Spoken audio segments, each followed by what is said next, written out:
രാജ്യത്തിൻ്റെ സാമ്പത്തികമായ അടിത്തറ ശക്തമെന്നാണ് സാമ്പത്തിക സർവേ റിപ്പോർട്ട് പറയുന്നത്. അടുത്ത സാമ്പത്തിക വർഷം മൊത്ത ആഭ്യന്തര ഉൽപ്പാദനത്തിൽ വർധനയുണ്ടാകുമെന്ന് ധനമന്ത്രി നിർമ്മല സീതാരാമൻ ഇന്ന് പാർലമെന്റിന്റെ മേശപ്പുറത്ത് വെച്ച റിപ്പോർട്ടിൽ പറയുന്നു. തദ്ദേശ സ്ഥാപനങ്ങൾ വഴി സുസ്ഥിര വികസന ലക്ഷ്യം നടപ്പാക്കുന്നതിൽ കേരളത്തെ റിപ്പോർട്ടിൽ അഭിനന്ദിച്ചിട്ടുണ്ട്. മൂന്നാം മോദി സർക്കാരിൻ്റെ ആദ്യ സമ്പൂർണ്ണ ബജറ്റ് ധനമന്ത്രി നിർമ്മല സീതാരാമൻ നാളെ അവതരിപ്പിക്കും. രാജ്യത്തെ കാർഷിക വ്യാവസായിക മേഖലകൾ ഉൾപ്പെടെ എല്ലാ മേഖലകളും മികച്ച പ്രകടനമാണ് നടത്തുന്നതെന്ന് ധനമന്ത്രി നിർമ്മല സീതാരാമൻ പാർലമെന്റിന്റെ മേശപ്പുറത്ത് വെച്ച സാമ്പത്തിക സർവേ റിപ്പോർട്ടിൽ പറയുന്നു. കോവിഡിന് മുൻപുള്ള വർഷങ്ങളെക്കാൾ മികച്ച സ്ഥിതിയിലാണ് രാജ്യത്തെ വ്യാവസായിക മേഖലയെന്നും റിപ്പോർട്ട് വ്യക്തമാക്കുന്നു.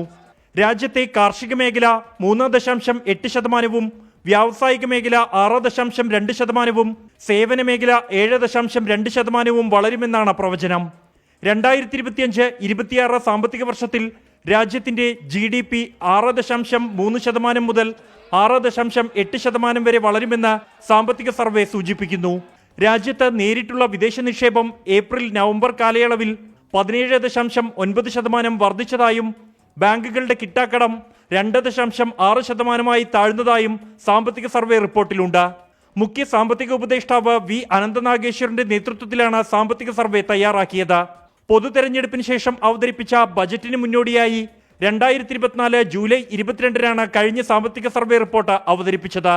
അതിനുശേഷം 6 മാസത്തിനകമാണ് പുതിയ സാമ്പത്തിക സർവേ റിപ്പോർട്ട് പുറത്തുവരുന്നത്. 24 ഡൽഹി.